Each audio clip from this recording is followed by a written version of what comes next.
we begin tonight with Frank Luntz and his focus group. They got the chance to speak to one of the candidates that made very big headlines last night, Texas Senator Ted Cruz. Watch this. Senator Ted Cruz. Senator, what would you want this South Carolina audience to know about you and your candidacy? Well, listen, rather than give a speech, you guys have endured a 2.5-hour debate, so the last thing you need is filibustering. I do think we saw some good contrast tonight.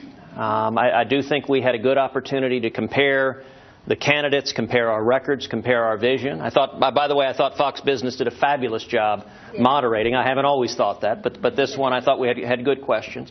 You know, what I would love to do, rather than yabber at folks, is just have a conversation. I mean, I'd love to ask you guys, what do you wish had been asked? What do you wish we had been talking about? I want to hear about the health care. How are we going to change this? I'm in the health care field, and I fear for the future of our country in health care. How can we change it if you're elected? Listen, health care, it's fundamental to all of us. I think we need to start by repealing every word of Obamacare. I think Obamacare has been a disaster. Excellent. I've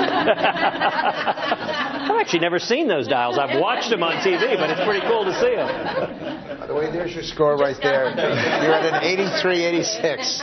But, well, listen, once we repeal Obamacare, nobody thinks we're done. I think we need common sense health care reform, and I think it needs to follow principles of expanding competition, expanding the marketplace, and empowering consumers to make health care decisions in consultation with their doctors. When you say repeal, how easy is that to actually do? So it's a great question. It's not easy to do. And the sad reality is an awful lot of politicians in Washington, both Democrats and a lot of Republicans, are largely resigned to Obamacare being a permanent feature of our economy. The only way I think we can repeal it is to make this election a referendum on repealing Obamacare and also on adopting a simple flat tax. Those are the two big legislative packages that I'm running on. Neither one of those could get done today in Washington. But if we come out in November 2016 with a mandate from the people, you change the rules, you change the dynamics in Washington. You know, there's an old joke that politics is Hollywood for ugly people. That's right. Which my wife says I resemble that joke. But, you know, go back to 1981. Think about the last time we beat what I call the Washington cartel, the career politicians in both parties that get in bed with the lobbyists and special interest. The Reagan Revolution came from the people, and it was this incredible tidal wave that changed Washington. And, you know, in 1981, Tip O'Neill, the Democratic Speaker of the House, told Ronald Reagan, don't even send your tax plan over. It's dead on arrival. I've got 20 votes to kill it. And Reagan didn't go and try to cajole him and use his Irish wit. Reagan went over their heads. Reagan went to the American people, made the case to the American people. People began lighting up the phones. And Tip saw his votes disappearing. 20 became 19, became 18, became 17. And that's how we got tax reform cutting the top rate from 70% to 28%. That's the only way we actually repeal Obamacare, is that same sort of grassroots movement from the people. But they're very skeptical, and I want the second row to answer this question. I'm going to start with you. I asked you all what you think of Congress, and none of you liked the Republicans there, even though you're all Republican.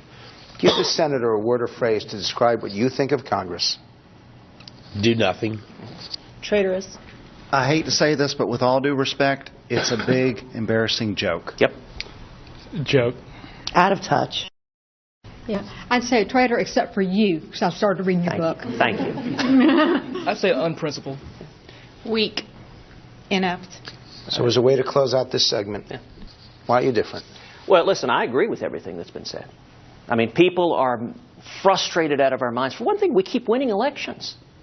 We won a tidal wave election in 2010, won control of the House. We won another tidal wave election in 2014. And what does leadership do? It funds all of Obama's priorities. It funds Obamacare, it funds amnesty, it funds the Iran deal, it funds the Syrian refugees. I mean, it's nuts. And the only way to change it, look, is coming from the people. You know, what I've tried to do in the Senate from day one has been two things. Tell the truth and do what I said I would do. And I promise you, by the way, as bad as you think it is, it's worse. Susan mentioned very kindly that she's reading my book. You know, the whole book is about what I call the Washington cartel. It's about telling the inside story, where what's happening is leadership in both parties, they're not listening to the people who elected them. They're listening to the big money in Washington. And the only way to change it is going back to the last time we did, is building a grassroots movement. It's why all of my time is in the grassroots, trying to energize, trying to empower. Because frankly, I can't break the cartel, but you can. That's the only power strong enough, is the people rising up and forcing the elected officials in both parties to listen to them and be accountable to them. Do you guys agree with that? Yeah. Does he sound different to you? Yes. Well, you're going to get a chance to ask him. Wait. Does he sound different to you? Yes or no?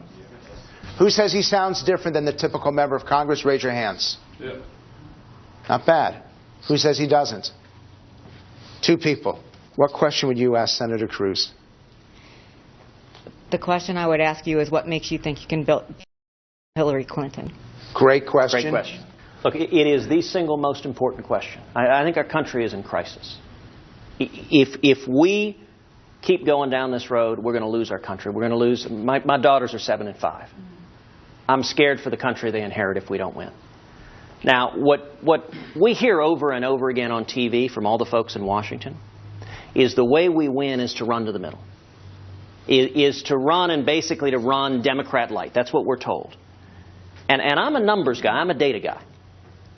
We got to win. If you look at the last election we won, 2004, you compare it to 2008 and 12, the single biggest difference is the millions of conservatives who showed up in 2004, who stayed home in 2008, and stayed home in bigger numbers in 12. And they fall basically into 2 categories. Evangelical Christians and Reagan Democrats, blue-collar, working-class Catholics. I think the number one issue, if we're going to win in 2016, is how do you bring those millions of conservatives back to the polls? And I'll tell you, Heidi and I, before we launched the campaign, I mean, we spent a lot of months in prayer thinking about it. You don't lightly throw a young family with 2 little girls into the insanity of a presidential race. And the biggest factor that led us to go forward is that I look at the other candidates, people who I like and respect. I don't see any other candidates who I think are likely to energize and mobilize and inspire those millions of conservatives who've been staying home, and to bring together that old Reagan coalition. And the reason I decided to run is that I think, based on the record I've built of standing and fighting for conservative principles over and over again, that I'm in the best position to bring the evangelicals back, to bring the Reagan Democrats back, to reassemble that Reagan coalition. And that's the only way I believe we win. How many of you think, if it's Ted Cruz versus Hillary Clinton, how many of you think Ted Cruz wins? You better.